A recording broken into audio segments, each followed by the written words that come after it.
আজ আমি চলে এসেছি সুভাষগ্রাম এবং সোনারপুরের মধ্যে অবস্থিত হরিনাবিতে। এখানে রথ উপলক্ষে মেলা চলছে। তো এই হলো মেলার মেন গেট। তো চলুন ভেতরে প্রবেশ করা যাক। মেলার ভেতরে ঢুকতেই দেখতেই পাচ্ছেন প্রচুর রাইডস রয়েছে এখানে। তো এখানে কি কি রাইডস রয়েছে চলুন একবার দেখে নিই। এখানে ময়ূরপঙ্খী দোলনা রয়েছে, টোরা টোরা রাইডস রয়েছে, নারকেল দোলনা রয়েছে ইলেকট্রিক।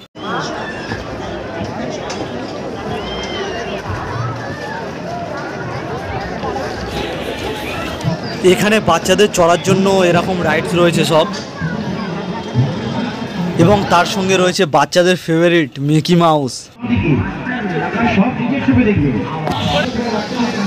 এই জায়গাটিও বেশ ভালো। এখানে চিলড্রেন পার্ক করা রয়েছে, আর নিচে এরকম প্রচুর বলও রয়েছে, দেখতেও বেশ ভালো লাগছে এরকম। সত্যি মেলা জমে উঠেছে, অনেক অ্যাক্টিভিটিস রয়েছে এখানে দেখতেই পাচ্ছি। আর রথের মেলা মানে বৃষ্টি তো হবেই, তার জন্য সব কাঠের রাস্তা করা রয়েছে সব যাওয়ার জন্য। আর এই হরিনাবিতে রথের মেলাটি 24শে জুলাই পর্যন্ত চলবে। আর এদিকটাই রয়েছে প্রচুর রকমের কেনাকাটির দোকান। তো চলুন এই দোকানগুলো একবার দেখে নিই।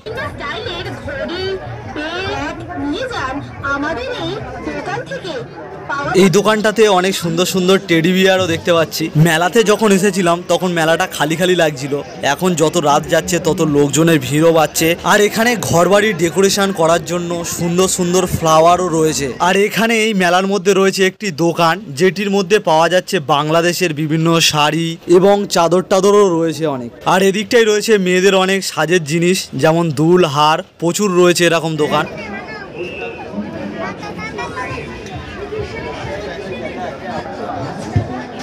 মেলার মধ্যে প্রচুর দোকান রয়েছে, পুরো বারাইপুরের মিলন মেলা ফিল আসছে।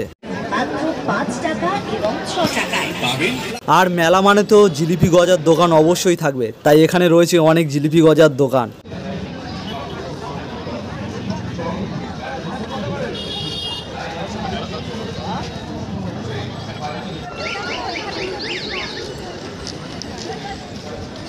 এবং এখানে বাদাম এবং কটকটিও পাওয়া যাচ্ছে। সত্যি এই হরিনাবির রথযাত্রার মেলাটা দেখে সত্যি ভালো লাগলো। আর মেলা এখনো চলছে 24শে জুলাই পর্যন্ত। তো আজকের ভিডিওটা এখানে শেষ করলাম। ভিডিওটা ভালো লাগলে অবশ্যই একটা লাইক করে দেবেন, আর এরকম ভিডিও পেতে আমার চ্যানেলটাকে সাবস্ক্রাইব করে রাখবেন।